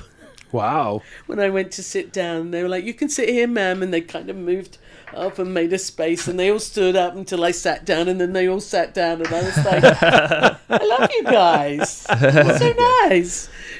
So there was stuff like that. Yeah. That's the thing about doing props, is you get to learn a bit about a lot of stuff. Exactly. And Stuff you would sometimes never look into. right, sometimes it's stuff that's really fun. Right. And then other times it's stuff that's maybe not so fun. Or just really dark and Yeah, really dark. You talk about the early days of the internet. I remember doing all these, procedurals, all these murder, detective shows, and I was always looking for images. And you remember Faces of Death? Yeah. You ever those websites? I mean, I still have images that I came across on that haunt me. Yeah. It's just that's why I'm happy to do comedy. Mikey's like, I'll do it. Oh, I'm fine with horror. Yeah. No, But, that was yeah. like when we moved on to True Detective. That was Yeah. Again, that's and gotta that's be the deep too. Yeah, and again, something like American History X and True Detective, those are shows that are so well done that it's hard to make the separation between reality and fiction because it's so intense. I would imagine. Yeah. Yeah. Yeah, it is. There was a funny story in there that I'll tell you. Yeah. So the scene that everybody knows in that movie is when Edward Norton comes running out in his Calvins with his Nazi tattoos and shoots, shooting the guys in the street and then Yeah, the curbs curb the guy, stomp. right? Yeah. Yike. And the cops come. Right. So we'd had lots of conversations about how far into that we were going to go. And I'm like, are we gonna cuff him? Are they gonna pull him over the car? He's not got anything on. I got to make sure there's not, nothing's gonna cut him or do anything. What are you gonna do? And like Tony's like, no, we're gonna stop with him in the street like this. That's it. That's where we're gonna cut. So we're shooting down in Venice, and it's a Friday night, and coming into Saturday morning, and the lights coming up, and they do the scene 2 or 3 times with the cops pouring around the corner, and he's on the thing, and there's the eye contact between the two Edwards, and cut. And then Tony goes, I want to do one where they handcuff him and take him to the car. Well, the truck was 1,000,000 miles away. Of course he Because did. they had a Yeah, yeah. helicopter shot for that, so we couldn't have anything Sure. close. So I didn't have cuffs with me, Right. Yike. right? And the lights coming up. But what we did have was Cops. Background cops. Yeah, right? cops. Oh, real cops. real Yeah, cops as right. well. So I went to all our background cops were all stunt guys. Okay. So they just had the rubber ones in. Right. So I went to one of our real cops and I said, do you have handcuffs and a key? And he said, yeah, here you go. And he gave me the handcuffs and gave me the key. Didn't check it. So we go through the whole thing. We put Edward Norton, like, just to gives it to the cop. No moleskin. No, nothing. And they shoot the scene, and they slam him in the handcuffs, and they drag him off to the car, and they yell cut, and they're like, okay, one more. And I and I can't fucking open these things. Oh no. And the sun's coming up, and people are walking and jogging and doing, and I've got Edward Norton, Oscar winner, nearly naked, in handcuffs that I can't open. And he was so charming about it. Thank He was God. dating Courtney Love at the time, and he was Okay. like, "It's okay, Courtney will love it. I'll just go home like this." And the grips came, and luckily they weren't really good police handcuffs. And that Okay. was the thing. The cop said afterwards, "I have a belt that I use for this stuff, and then I have my real I belt." see. So it's like And so yeah. it was like, it was like Army Navy store. right, handcuffs. exactly. Yeah. And we were able to cut him out of it. Oh man. But it was just one of those things where you're like, are you fucking kidding? Yeah. Can't get him out of this thing, and everyone's looking at you. Yeah, Like, exactly. oh my That's the kind God. of stuff that keeps you awake at night for Yeah. sure. Wow. That's fun. Yeah. Yeah, but he that was great. I gave him a wrap gift at the end, which was a little shadow box with a little hammer and a key inside, and printed on the thing was in case of working with Linda. High class. That's funny. Before we get into American Beauty, I got to stop at Tracy Takes On. How was that? Tracy Ullman. I mean, good Oh God. my she's a God! hoot. Gave me my acting start. Really? Yeah, they put me in an episode that they wrote for me. Was that like your first I'd never comedic acted. series? Yeah. Yeah, I guess so. I had interviewed after the, I guess the end of the first season of that show. The prop master left like 3 weeks out, and they called me to come in and take over, and I couldn't. I see. And then they called me again, and I couldn't do it. And then they called me again, and I was like, I've got to go and do this. And I was about to start some kids show, and I was like, I just, there's something that's saying that I have to go do this, because it's like 3 times now it's knocked on the door. And it was great, because when I went to meet her, she said, I just need somebody who understands that it's not big scissors. I see. And has to understand the English humor of it. Right. And that was what was great, because it's like, it's perfect comedy because it's real. Right. And Yeah. it's not slapstick, and it's not, it's not big scissors. Yes. Right. Yeah. But she was lovely, and I did have so much fun on that show. And I learned, again, took things away from directors that I worked with on that show, from my directing. I see. Like Tommy Schlamme. Have you ever worked with Yes, I Tommy? worked for Tommy. love Yeah, Tommy. He's a trip. And you go in with something, and he'd be, oh my God, that's so great. It's absolutely fantastic. So can you just do this, and this, and this? And you're like, ah. Yeah. And you go away, and you're like, okay, yeah, he was right. But it was the way he did it. Right. In that you just wanted to get Exactly. He was Yeah. passionate. it. Yeah, you know. 100%. We talked about we've talked about directors like that all the time. Ones that Yeah. you like want to wring their neck in the moment, then afterwards you're like, they did make me a better prop master, Right. Because they've made me go back and pay attention even closer to the details of the things that I wasn't catching in the Right, moment. exactly. but And I should have. there's a few of them that Yeah, have Tommy done was that. the king of the long Steadicam shots. Oh yeah. Where he's just like taking on the whole set and everything, just going. Absolutely, yeah. I was, was watching an early West Wing, I think, Right. that he did, and I'm, as a prop person, I was having PTSD, and it wasn't even my show. Yeah. It's like, So oh my intense. God, how could they do that again? Yeah. They could have only done that once. Yes. Oh my God. And I'm like, that must be a huge fucking set too. Yeah. Yeah. No, exactly. I mean, so much came out of that series. Yeah. It's amazing. Who was the prop master on? I don't know who did West Wing. I know Ellen Totalbin was the decorator, but I'm not sure. They may have had a couple. But we got to keep moving forward. We're going to be here for 3 hours. You're seriously.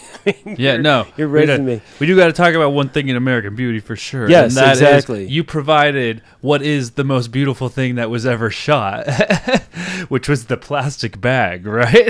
Yes, I did. I did indeed. How'd that come down? Oh God! So that, at the time, again, early internet, no Amazon, you can buy 2 of something, bullshit.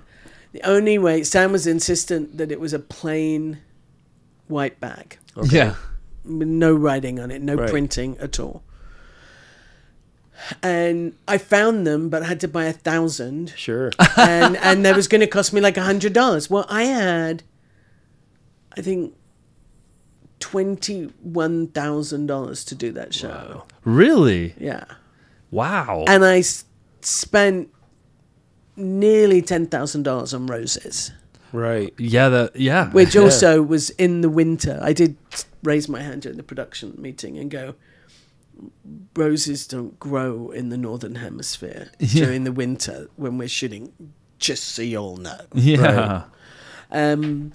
But so I had to buy a big chunk, and I was like, I can't deal with that right now. I'm going to put it off because it wasn't on the schedule. It was something that he was just going to go and shoot with a video camera. Okay. So I just kept shunting it. Yeah, kicking that can down the road. during prep.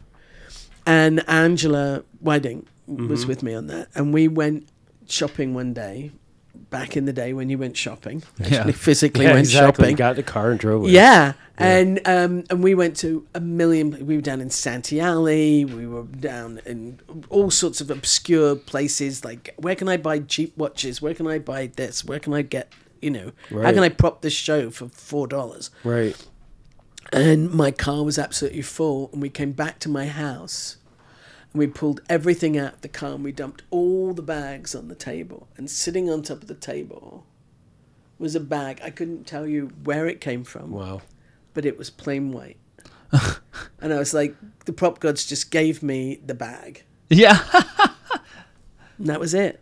But you only And had you had one one? of I them? only had the one. You only Oh my had the one. God. And I gave it to Sam and I never saw it again. Oh, I Except I bet. see it every time I see that clip. Well, Oh, if he yeah. still has it, you probably frame that thing. That scene, that scene has been spoofed so many times, Yeah. and is in prop history Yeah. right there. Something as simple as a plastic bag blowing in the wind. 100%. Yeah. Well, so, national security. I think I worked for you on that. Did you come and play? I did. It was like, Was there a second unit? second unit? Yeah. Well, wasn't that the one where the car goes through this junkyard and does this flip and crashes? Oh, yes. Yeah, I did that. I have this. I know this is such a segue, but we're already running long. But I did we shot video of it because there was like all these different angles, and it was this amazing stunt where this car came barreling down, this police car, and it hit a rail. One of those rails and it flies up in the air and then crashes down into all these cars. And I can't remember what the hell was the director's name on that? I can't remember his name, but he was, and his son was the stunt driver. Okay, and Who did direct? Dennis Dugan. Dennis Dugan. Is that right? Yes, that's right. And I remember when we were setting up this scene, he positioned himself at the end of the ramp. Behind all these cars, and he was in like a tank top and shorts and sneakers and a ball hat. And I remember thinking, and I have this thing on videotape because I was videotaping it. And I remember thinking, and there's the director right where the car is going to land. Okay, and they had a spot where the car was supposed to land, so they took off. They did a scene of they rolled, the car went flying through the air, and it overshot its mark. And it crashed down like right in front of the car where the director was standing, and it hit that car, and the director went flying. Oh my God, I don't remember that. Yeah, I have it on video. Yeah. Oh, sorry, I'm off camera. No, you're good. Okay, and and then after that, the poor kid gets out of the car, and he's like, "Yeah, I got it." And in the meantime, his father's on the ground like bleeding. Because he got he felt like all this metal and everything. Oh it was God! nuts. Yeah, that was another. Again, I have worked with Steve Zahn. Steve Zahn. Yeah. Yeah. So Steve Zahn, I'd worked with him on Reality Bites. Right. Super. I felt for him because they would just do all the rehearsals with Martin stand-in. And then just bring Martin in and put him in his mark, and he would say his words and leave. That's how Bruce Willis was. And it's just weird. Yeah. And it's like, especially for somebody like Steve who feeds off Right. the interaction. Mm-hmm. I could see him feel like he was just cut off at the knees. Sure.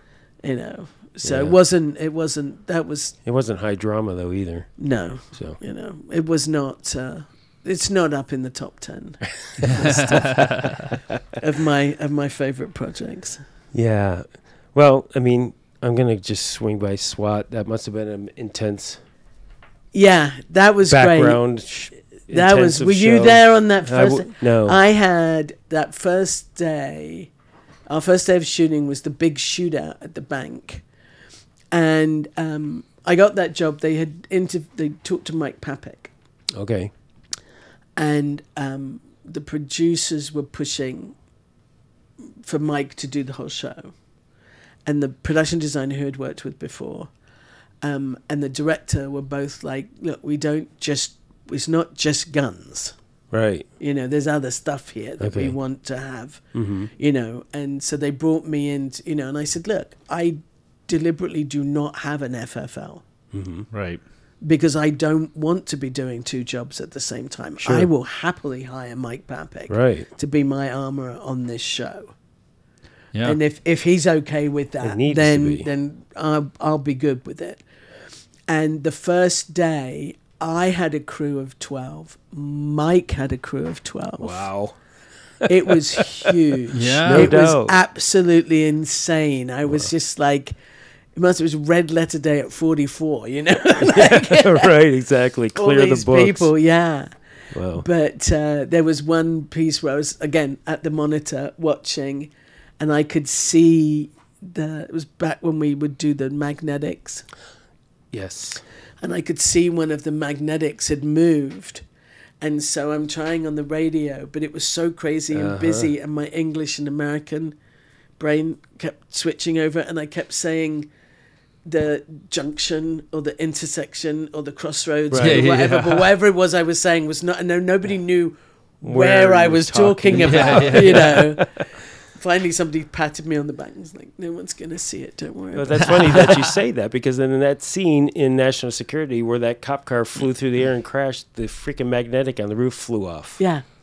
I was like, oh, Probably wow. one of my old magnetics. I was like, I'm not going to say anything. Yeah. They're not going to redo that scene for that. No. All right, let's jump right into Stranger Things. That's anybody who was waiting for Stranger Things. Here it is. Sorry, it took an hour and 28 minutes. No, it's fine. We already got a Stranger Things story, so we're already ahead of the game right there. Yeah. So how did that come about for you? And I'd worked with the decorator on a movie with Alison Anders. Like I left and gone back to England, and I was thinking about coming back, but hadn't really dived deeply. And then Alison Anders called me, said, would I come to Georgia to do this movie with her, Ring of Fire? And I went and I met the decorator there, and so we got on really well. And I had just finished season 2 of True Detective. Okay. I think. Whatever it was, I knew I was just going to never do anything ever again. Oh, really? I was like... True Detective was what? Season 2. Yeah. And I just was like, I'm not doing TV. And I had said that was it. No more television.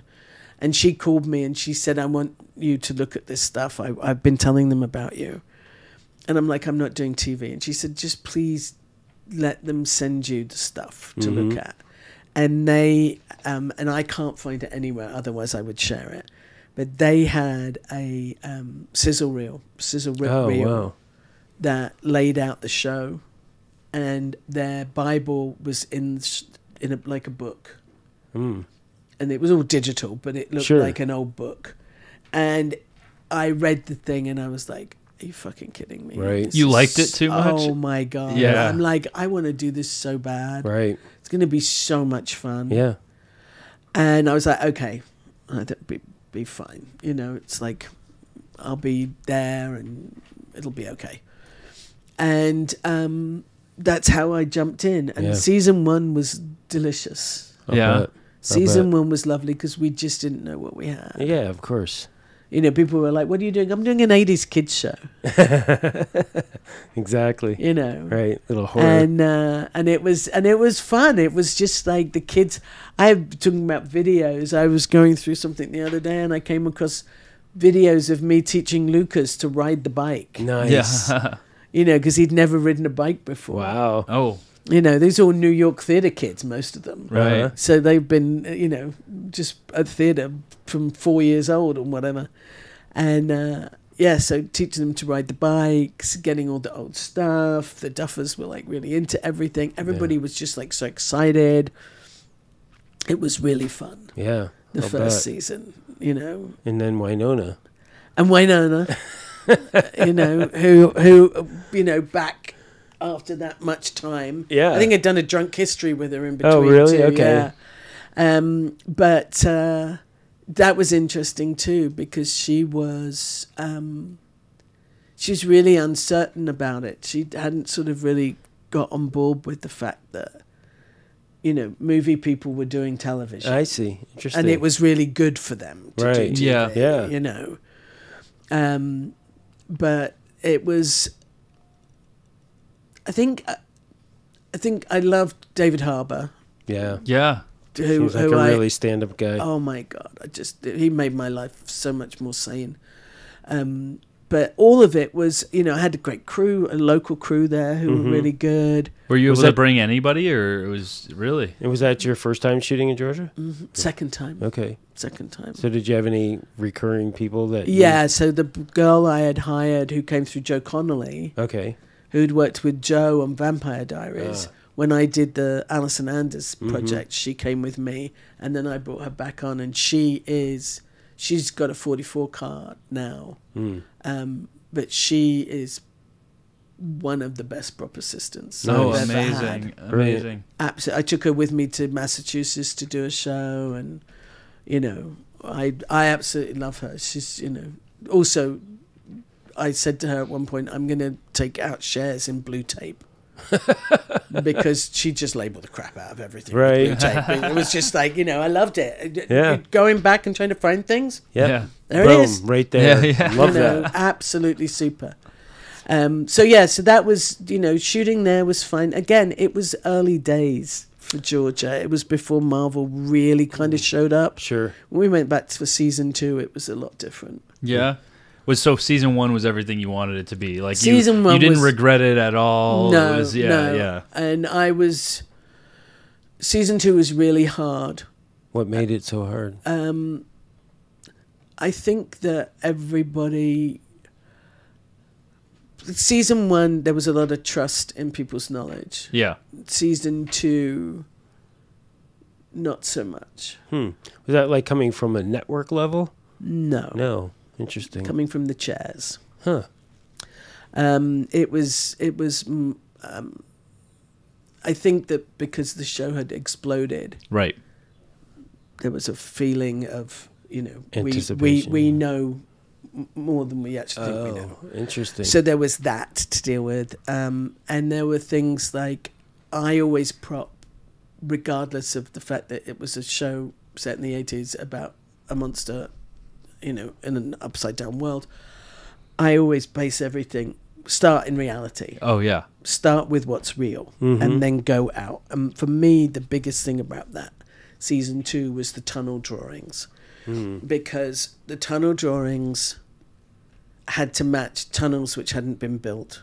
We didn't really know what they were Oh, that's the when we worst. got the scripts. Right. There was just drawings. Sure. And they knew what they were, but they weren't sharing all the information. And then we finally, after weeks and weeks and weeks of, you know, what about this? What about this? What about this? What about this? Finally got them to sign off on what the drawings looked like. And then we got a script that said it was a map and everything had to measure. Oh, jeez. And so I'm then like, okay, I had to make a map that he was at the table, like, oh, this thing to the lake is this much, so this thing has to be this much. Yeah. So I went to them and I said, okay, if the drawings stay the size they are, the map on the table is 156 feet wide, so what do you want to do? Right. And they wouldn't answer. Yeah, because they didn't know. They didn't know, and I had to end up going to Sean Levy and ask Sean to get an answer for me. Right. Because I'm like, look, it's not up to me to say it doesn't fucking matter. Right. I'll happily give you a map this size, and I'll happily leave everything the way it is, but somebody has to tell me that's okay. Right. Yeah. Of course. Because it doesn't compute. Yeah, because somebody's going to pull it, Yeah. figure it out at some point. Yeah, and this is what I kept saying to them was like, you have to understand all those people that love you today can turn on a dime and Oh hate you yeah. tomorrow. Well, Yeah. especially that type of show where everybody's instantly so emotionally invested in these Yeah, characters and the show and absolutely, everything like that. If absolutely. you lose their trust, Yeah. like a lot of shows have before. you Sure. know? Yeah, so there was, once I got the it doesn't matter, I'm like, that's all I needed. Yeah. But don't leave me hanging all the time. And I kept, also I had an assistant, and the great assistant was going to be on with me, and her mum had a heart attack, Oh no. like a week before shooting, right. and needed care. So she had to obviously leave and go. Yeah. And I was like, I don't know what to do. I guess I just need to move everybody up. Mm. And I moved everybody up, and nobody was really ready. So I see. suddenly the Yeah. Duffers, who had Amanda, who is literally like the best on set, Right. Yeah. to somebody who was not quite so great. Sure. And things were falling through the cracks, Yep. and it was just crazy. Yes. And it just got really ugly. But towards the end, it felt like everything was coming together. Right. And the producers came and talked to me about season 3, and they're like, look, when we came into season 2, they gave us the same kind of money, and we didn't really know what we had, and then it all blew up, and everything's, huge, and now we know that, we're not this little show, we're a great big show, Right. and Netflix has to understand that and Right. give us the funds. So you tell us what you need. And I'm like, I need more people, I need more time, I need more money. Right. And Yeah. I need to bring people in from LA. Yeah. I need to bring at least a couple of people in from LA. And everything, and I left all my kit there. And then halfway through the summer, I got a call for season 3 of True Detective. Mm-hmm. And You mean you got a call for the show that you said that you're never going back to prop mastering? right, exactly. I got a call from them. And so I called up the designer for Stranger. It was like crickets for a couple of days, and then I finally got a call back saying they've decided to go in a different direction. And Wow. I literally, if I What? hadn't been sitting down, I would have fallen over. I was Wow. so shocked. So I then called up the UPM, and I'm like, okay, you're gonna have to fly me out, and you have to put me up, and you have to get my kit back, and I have to go through everything, and that's going to take some time and everything else. Right. But whilst you're working on that, I have to call my other dysfunctional family back Yeah. and go play with them. Right. Yeah. And so then I went to do season 3. Wow. So did you ever find out what the problem was? No, I hate that about this No. industry. That's one thing I have to say. no. I mean, I don't know. I know that things were because of all of the stuff that went on. Sure. It was a bit fractious. Yeah. I can't believe that would be enough of a reason. Right. I do know that the person that they brought on didn't come back for 4, wasn't invited back for 4. I don't know who's doing this one right now. Right. But yeah. But again, what made me angry was I debated with myself for a really long time because I never want to be in the same place for very long. Right. And I was like, I said to Molly, I'm going to have to learn everybody's names if I come back for season 3. Because I'm terrible with names. And I'm like, I just, it's just, do I want to do it? I don't want to be in this, One of the things I love is it's perpetual motion, our Right. industry. And I love that. Yeah.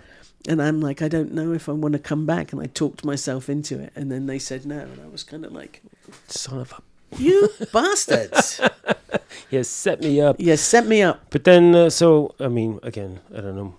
We can just keep going. But True Detective, I mean, we have to talk about True Detective a little bit. So Yeah. what was so difficult about that show? Season 2 was difficult. Season 1 was fantastic.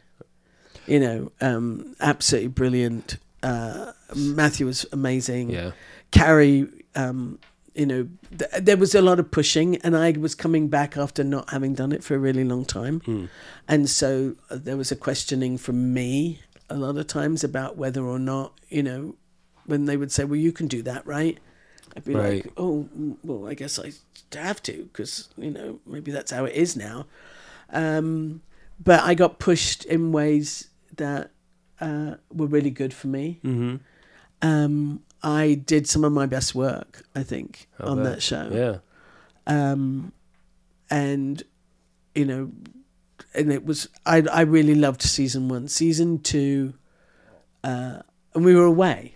Was season 2 up in the Sequoias? Is that We did go up to the Sequoias, but we were in town. We were at LA Center, so it was less money, less people, Wow. more work, and no weekend money, no living expenses, you know, because I was in town. Right. Yeah. So I'm looking at, I worked like a maniac, and you look at your checks at the end and you're like, it's like 20 grand less than I earned on season 1. Right. Yeah. Yeah. You know, and it was, so I do remember them dropping off a crew gift, and it was kind of like, you know, that cartoon thing where it goes in one door and then it gets thrown out the other door. I want your fucking present. I want to fucking get off this show. But that was the same thing. I had an assistant on that who I had to let go right at the beginning, for some badly political Sure. issues, and I had to move everybody up. And Molly moved up from like 3rd to on set first. Right. I guess we should mention that your daughter Molly Reese Yeah, my daughter Molly Reese, is in the food business. stylist to the Great, stars. Great food Yeah. stylist. So But she came on that, and she got on very well. She knew Colin from when we did I see. SWAT. okay. You know, as Right. a set brat. Mm-hmm. So she moved up, but that was that again, same thing. I had a bunch of people who were not ready to be moved up, and you have to cover it all, and it's Yeah. just draining. It is. I mean, that is a huge part of everything. No matter how good you are at your job with the props, if your crew isn't in sync, it throws everything off. Yeah, And everybody sees it. yeah, And that's just the truth, and it's unfortunate. yeah.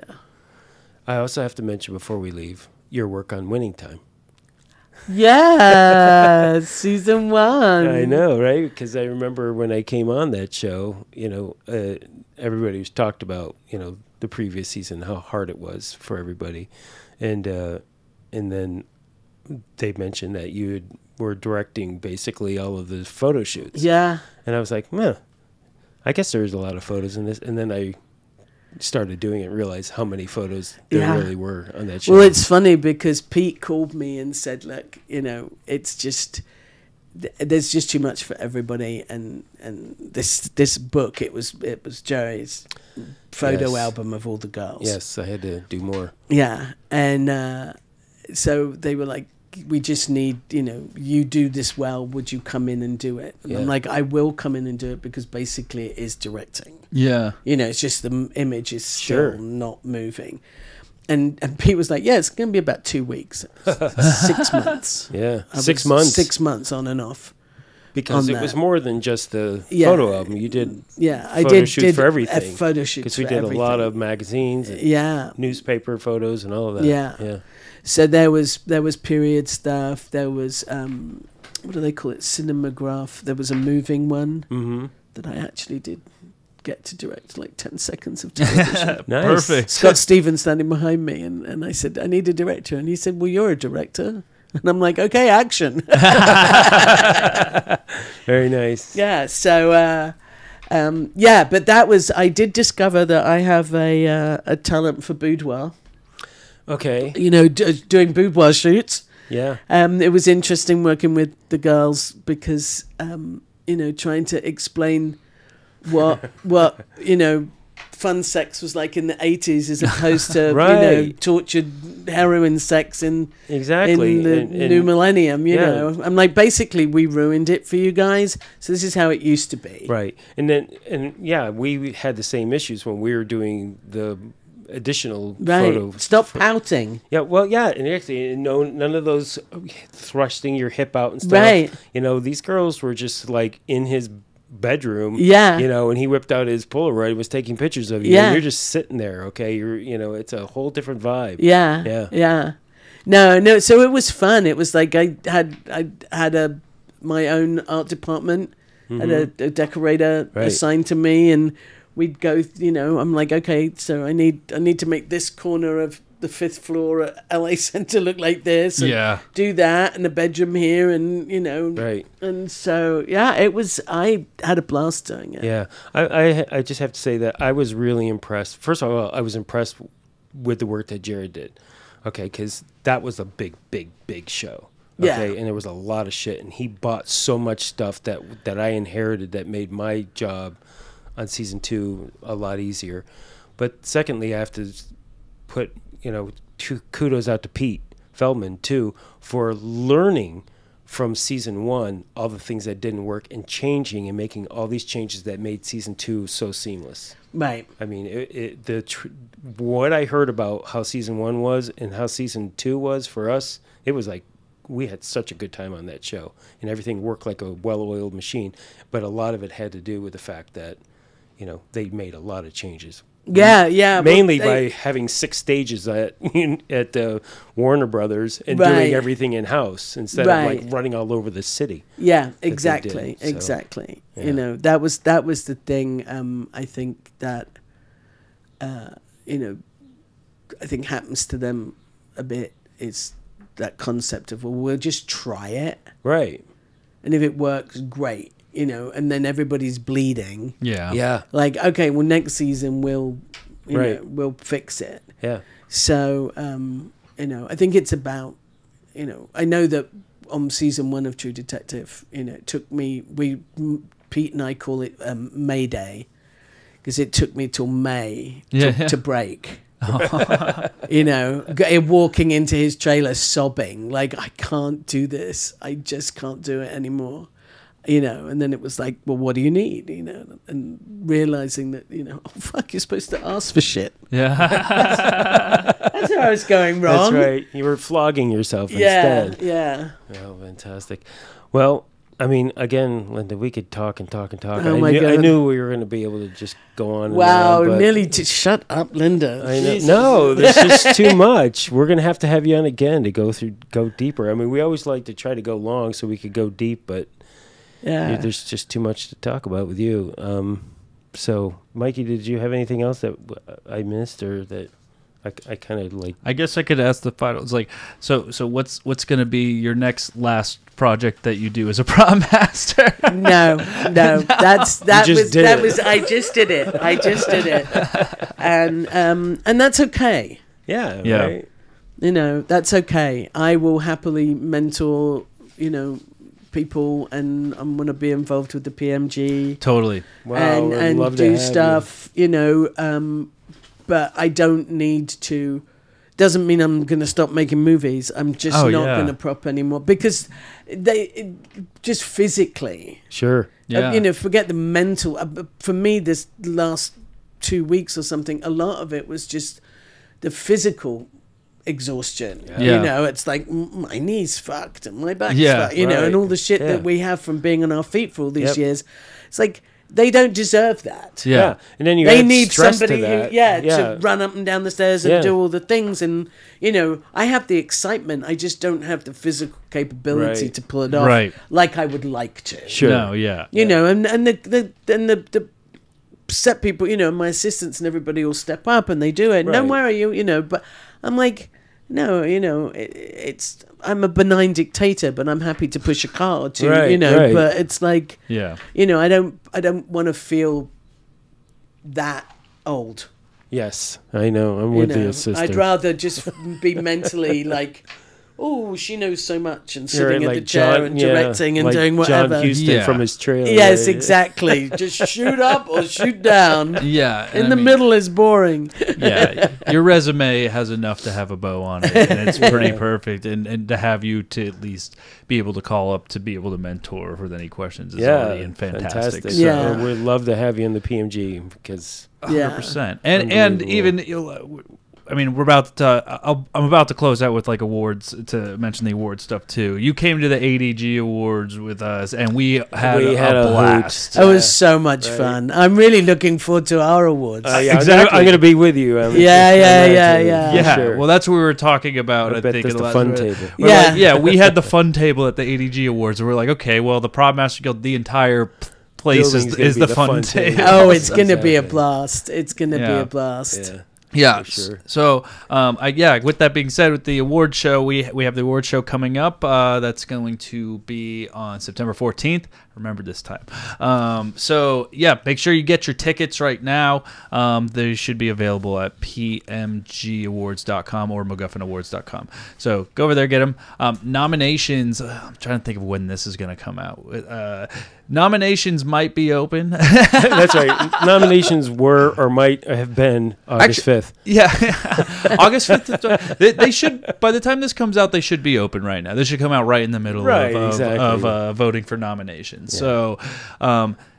It's some exciting stuff. Yeah, for sure. Some exciting stuff. But yeah, if you need awards tickets, make sure you go to pmgawards.com and purchase your tickets. Yeah. We'll thank do it you. again. We're going to have fun. you again. I love thank you so much for being here and joining us. That was awesome. Thanks, guys. Yeah. Absolutely. Yeah. For everybody out there, thank you all for tuning in. To another episode of Prop Talk, the official podcast of the Property Masters Guild, brought to you by real, retired, and working prop masters. If this is your first time joining us, please make sure to like, subscribe, and comment wherever you're hearing this.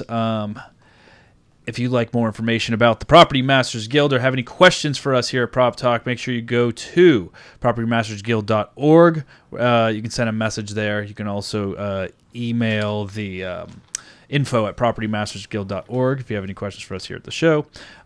Check us out on all the social networks at _the PMG, or just search Property Masters Guild on any of the other social networks. Make sure to go on YouTube too, and you can watch our pretty faces. Until next time. Ciao.